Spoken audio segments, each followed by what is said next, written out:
Mazapata, MJTV, Sambara, Goli Mazapata, Bila, Koli, Gobo, Sambara, Goli Mazapata, vraiment beau s'abonner, Sambara, Goli Mazapata, Bila, Koli, Gobo, Sambara, Goli Mazapata, MJTV, Sambara, Goli Mazapata, Mami, Wanza, Yoga, Mami, Wanza.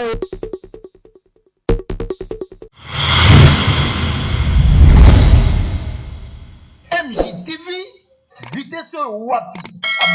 Abonnez-vous.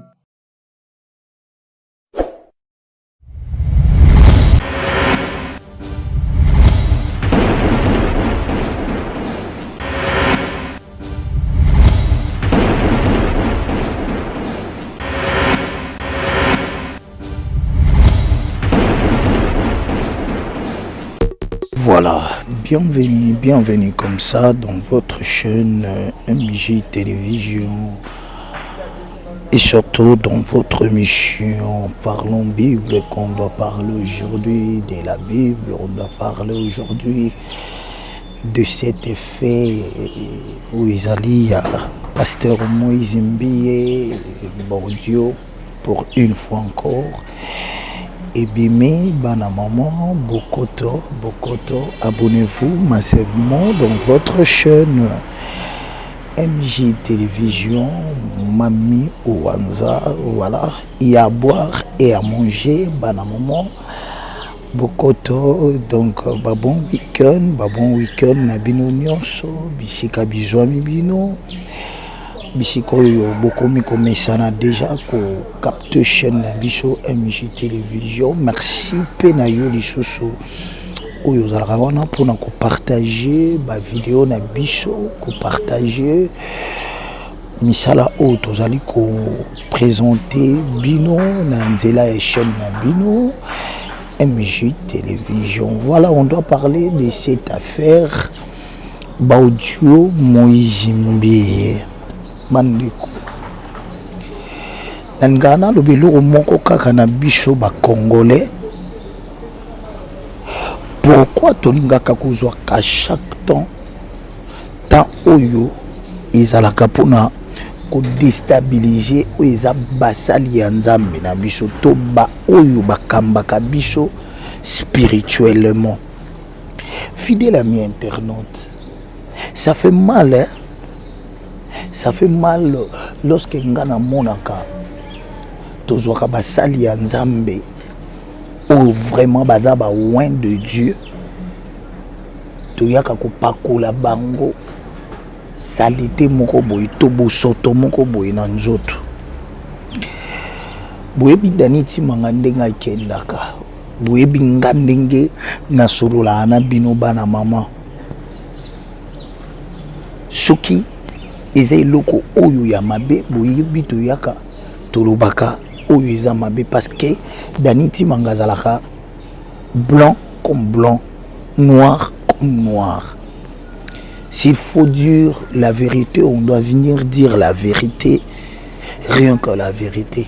Et dans cette vidéo, je ne le fais pas seulement pour blanchir Pasteur Moïse Mbiye, Toya Moïse Mbiye Nabiso. Je le fais pas seulement pour Nalobapeka Akete, Isaboyete, Isaboye. Quelque part entre les Congolais, on doit se dire de la vérité. Ça fait mal. Ça fait mal vraiment. Là, je salue encore Maman Mami Wanza, la première dame de Orléans, avec l'association Le Femmes du Cœur, Mwana Choyo, Ami Bonza Namaboko Yanzambe, pour servir l'Éternel. Fidèle ami internaute, nazui moi temps Yakulanda audio oyo. Nazui vraiment tanga mukona matoi nangai Yakulanda yango de long et à large bandeko.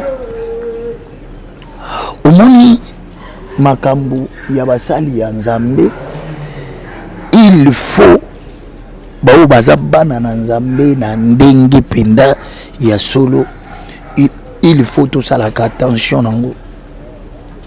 Oui, pour ni na bito ça attention nango. Ce qui otali na makambo elika na Bible balobaka na biso eloko moko baobi tata moko amelaka masanga. Je pense lisolo nazo beta bao baza bana na nzambe baza ba chrétien ya solo bakoyeba nini na lingi na loba par là. Na bana na nzambe ya solo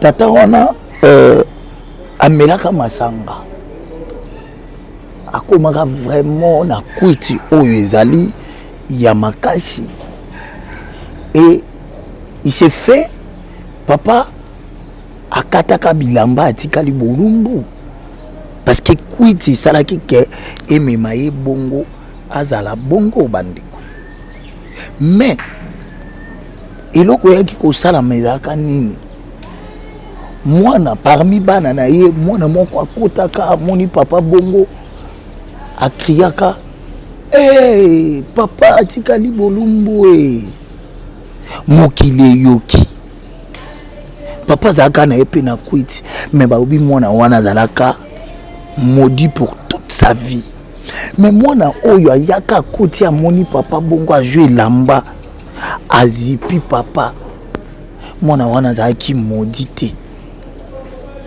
Oui, à deux fois ngalo baka moto soko misali ozala une étoile ozala exemple à suivre. Vraiment tu dois passer dans des choses où laquelle il faut y ça la passe.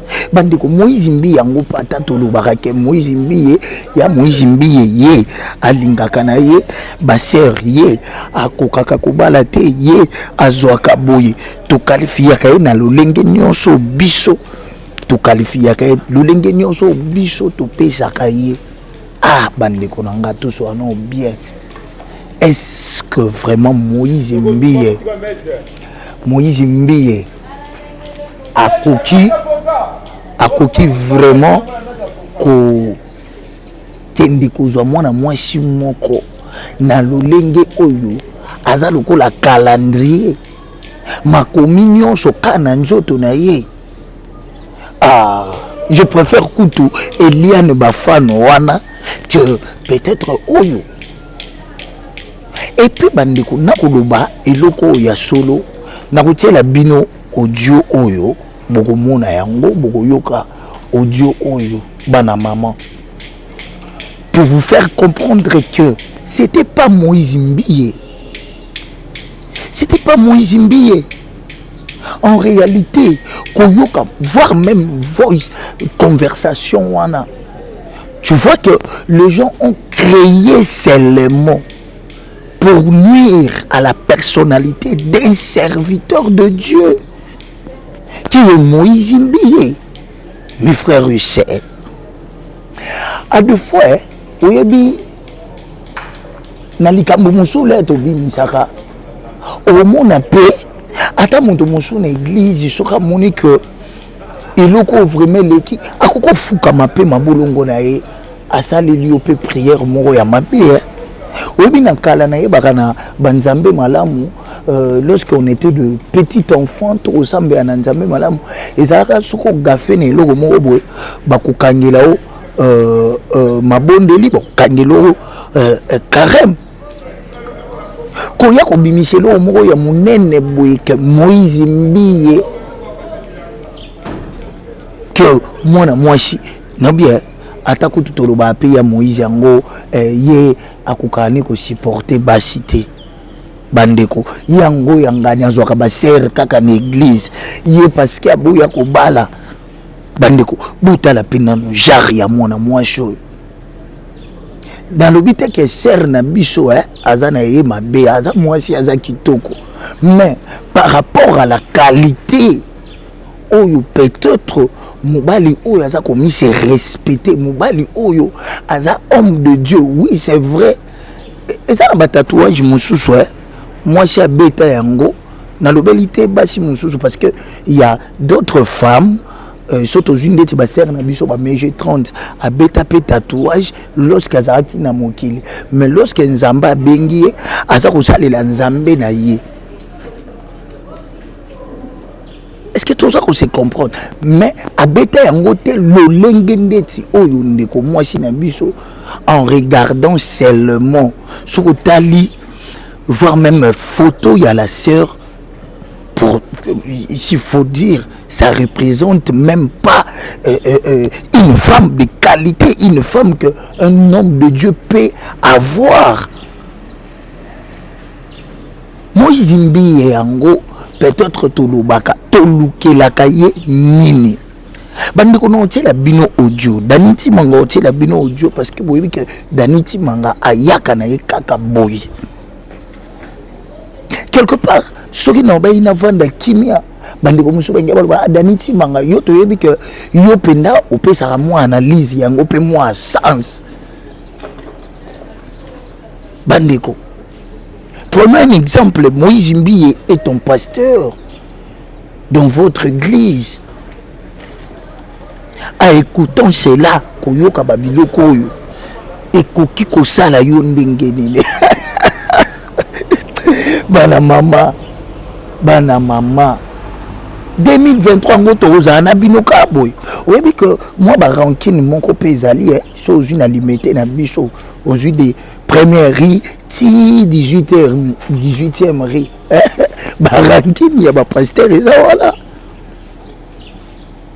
Toyebite est-ce que ça na pasteur moko akoki pe ozala capable azumo équipe na ya batu na moko boy. Baye basali imitation moko ya fois. Je dis ceci, si les artistes imitent nos présidents, ba imitaka ba président na biso, ba imitaka bato ya lolenge na lolenge pe bakokaka kozwa ba voix na bango. Ebongo ya basali na Nzambe. Ba dauphin Mbula Matadi bango yo ba imita ba ancien président na biso Kabila Kabange. Mais sous peut imiter notre président actuel Félix Tshisekedi. Aujourd'hui que montazo le beau sentier que au pina président montazo le ba. Boyebi que déjà babimisi la biso biloko ya bongo. Et moi je dirais aux enfants de Dieu non. Bozala na kobunga te okoki kobungisa oyo azali visionnaire na yo likolo ya koyoka. Et le Komousou c'est lui n'a bandeko boza ko confirmer. Est-ce que vraiment boza banana nzambe? Tout soit non bien, parlons Bible yangoyo. Tout soit non bien. Tout soit Bible. Au moni pe musali nzambe moko bi tezaye. Azaku koloba. Bon, tant to lukaka baninga bakweya ngana tuna ka question tozwaka nini? Ce qui Moïse Mbi yango akwei kasi yo ozo sali loko nde ozui nini tika moto soka zali boso ya Nzambe akosalela Nzambe tika ye yo pe soko za moto yo oza komela na yo oza no moto ya ba ambiance moto ya ba boîte zala na vie na o ya ki boîte tika ba o baza appelé pour Christ ba servir Christ. Bandeko ça fait mal. Ça fait mal na ndenge to salaka pona basali ya Nzambe na biso. Fidèle ami internaute lelo na oloba na nga mingi te na lingi na tela binuka audio oyo. Et moi je vous confirme là c'est pas Moïse Mbi.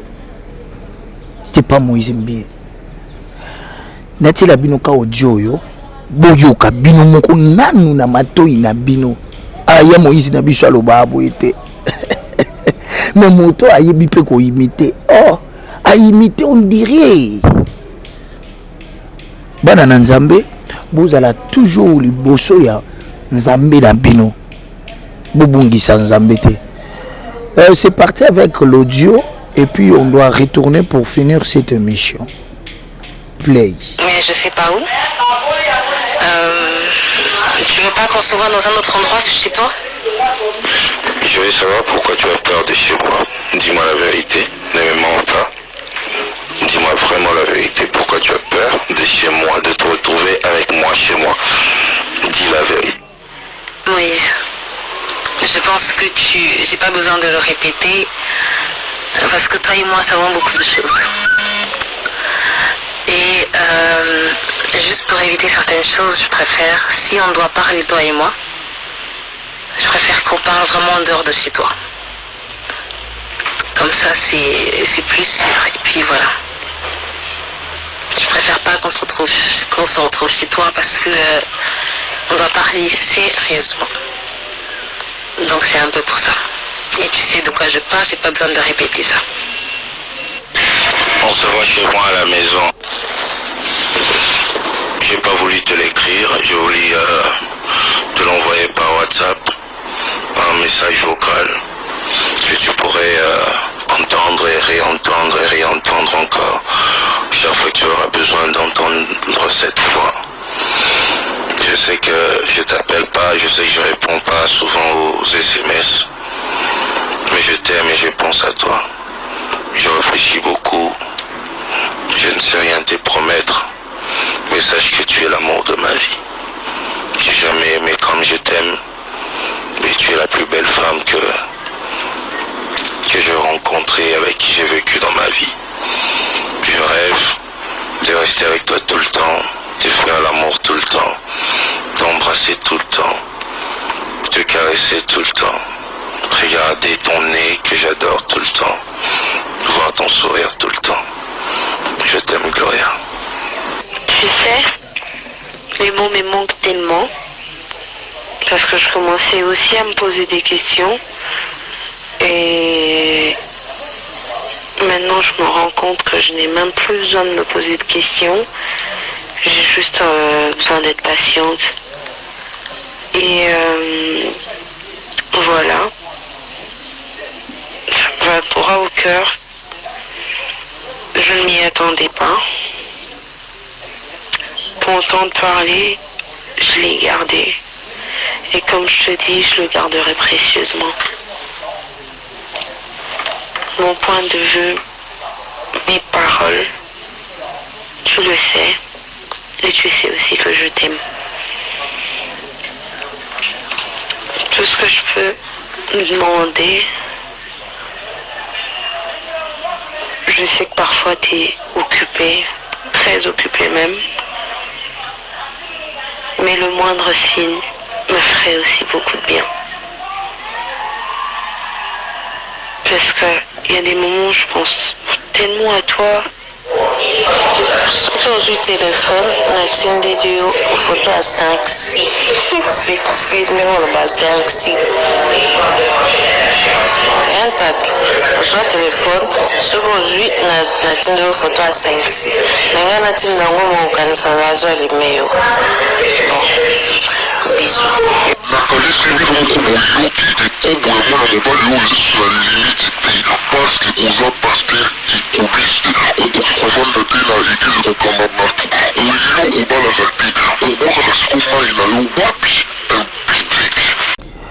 Voilà, merci beaucoup fidèles amis internautes, merci à tous les serviteurs de Dieu qui sont en train de nous suivre en ce net moment sur votre chaîne MJ Télévision, Mami Wanza, à qui on vous demande toujours de s'abonner dans votre chaîne. Dans cette émission, moi je demande à tous les serviteurs qui vont nous suivre, on doit commencer à faire l'émission même en ligne, même aux Anamboka et Libanda, même aux Awa Pisoki, au Sepeli na Biso, au Sepeli na Lulengi na Biso ya Rosa l'émission, au Koki Kozwa numéro na Biso eza au bord de l'écran. Il suffit à Kokome la Biso non, na lingi na leka na émission, na lingi na passé message moko, même aux en distance, to Koki Ko solo la yango na téléphone. Et puis dans cette émission Parlons Bible, ezali bisiko wapi moto sokoza na histoire moko ya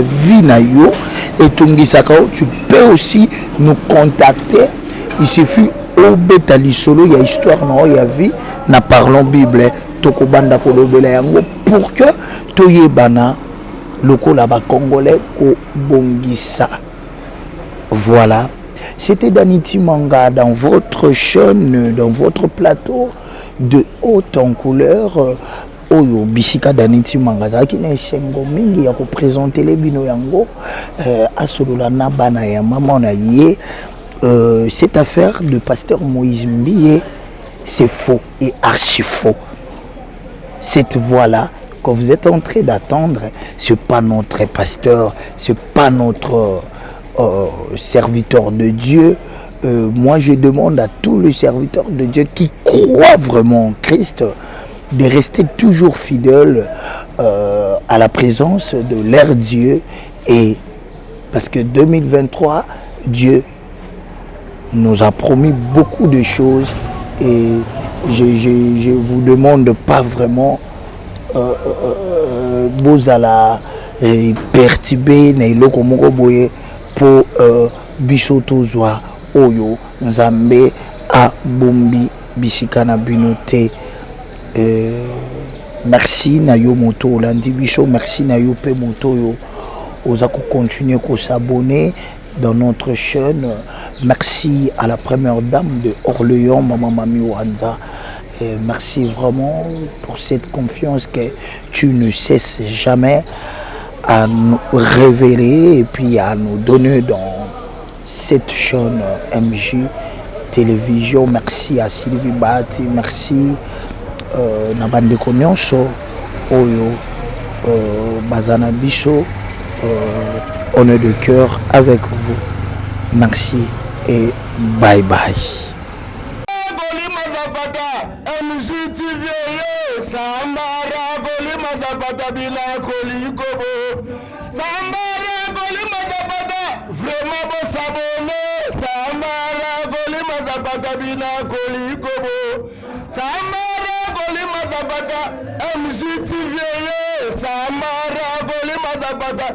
Mami Wanza, yoga, Mami Wanza.